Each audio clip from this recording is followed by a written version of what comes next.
இன்று இந்தியா முழுவதும் விவாதிக்கப்படும் ஒரே விஷயம் தங்கம் விலை உயர்வு.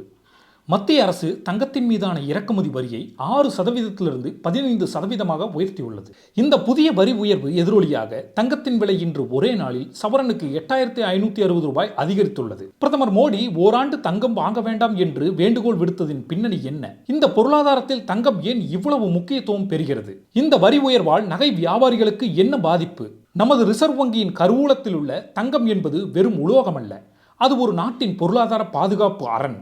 ஒரு நாட்டின் கையில் டாலர் கையிருப்பு குறையும் போது அந்த நாட்டை பொருளாதார சரிவிலிருந்து காப்பது இந்த தங்கம் தான். இந்திய ரூபாய் மதிப்பிழக்கும் காலங்களில் தங்கம் ஒரு நிலையான சொத்தாக பார்க்கப்படுகிறது. முன்பு தங்க தரநிலை என்ற முறை இருந்தது. ஆனால் தற்போது இந்தியா உட்பட எந்த நாடும் தங்கத்தின் அடிப்படையில் நேரடியாக பணம் அச்சடிப்பதில்லை. இதற்கு பெயர் மினிமம் ரிசர்வ் சிஸ்டம். அதாவது ஒரு குறிப்பிட்ட அளவு தங்கம் மற்றும் வெளிநாட்டு பணத்தை கையிருப்பில் வைத்துக் கொண்டு நாட்டின் பொருளாதார தேவைக்கேற்ப ரிசர்வ் வங்கி பணத்தை அச்சிடுகிறது. இந்தியாவில் தங்கத்தின் மீதான மிக கடுமையான சட்டம் 1968 மொராஜி தேசாய் நிதியமைச்சராக இருந்தபோது கொண்டுவரப்பட்ட கோல்டு கண்ட்ரோல் ஆக்ட் ஆகும். இதன் நோக்கம் மக்கள் தங்கத்தை சேமித்து வைப்பதை குறைத்து அந்த பணத்தை முதலீடாக மாற்றவும் கடத்தலை தடுக்கவும் இந்த சட்டம் வந்தது. இச்சட்டத்தின்படி மக்கள் குறிப்பிட்ட அளவிற்கு மேல் தங்க கட்டிகளாகவோ நாணயங்களாகவோ வைத்திருக்க தடை விதிக்கப்பட்டது.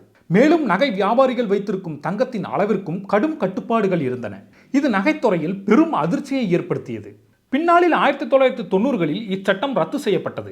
பிரதமர் மோடி தலைமையிலான அரசின் தற்போதைய தங்க இருப்பு விதிகள் கோல்டு கண்ட்ரோல் ஆக்ட் இல்லை என்றாலும் வருமான வரித்துறையின் கீழ் ஒருவர் எவ்வளவு தங்கம் வைத்திருக்கலாம் என்பதற்கு ஒரு வரம்பு உள்ளது. இதை பலர் சட்டம் என்று தவறாக நினைக்கிறார்கள். ஆனால் இது வருமான வரி சோதனையின் போது பறிமுதல் செய்யப்படாமல் இருக்க அனுமதிக்கப்படும் வரம்பு.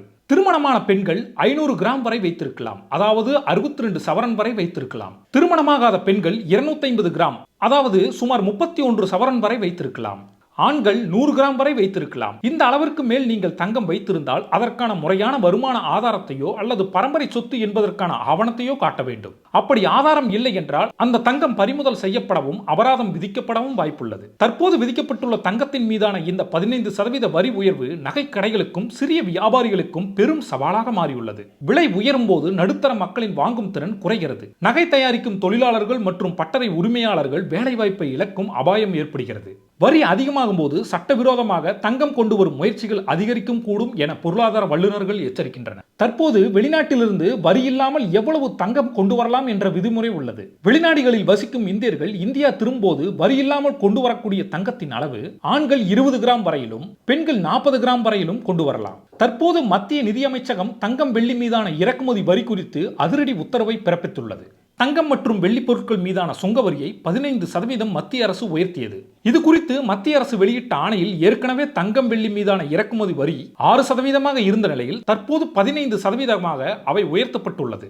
ஈரான் போரினால் ஏற்பட்ட பொருளாதார நெருக்கடி மற்றும் அந்நிய செலாவணி கையிருப்பின் மீதான அழுத்தத்தினால் மக்கள் ஓராண்டு தங்கம் வாங்குவதை தவிர்க்குமாறு பிரதமர் மோடி வலியுறுத்தியிருந்தார். தங்கம் வெள்ளி விலைகள் ஏற்கனவே உச்சத்தில் இருக்கும் நிலையில் அரசின் இந்த நடவடிக்கை அவற்றின் நுகர்வை குறைக்கும் என்று எதிர்பார்க்கப்படுகிறது. முன்னணி பொருளாதார வல்லுநர்களின் கருத்துப்படி நாட்டின் வர்த்தக பற்றாக்குறையை கட்டுப்படுத்தவும் ரூபாய் மதிப்பை நிலைநிறுத்தவும் இந்த வரி உயர்வு கசப்பான மருந்தாக தேவைப்படுகிறது. பிரதமர் மோடி ஓராண்டு தங்கம் வாங்க வேண்டாம் என்று சொன்னது மக்களின் சேமிப்பு பழக்கத்தை மாற்ற அல்ல, மாறாக நாட்டின் டாலர் கையிருப்பு வெளியேறுவதை தடுக்கவே.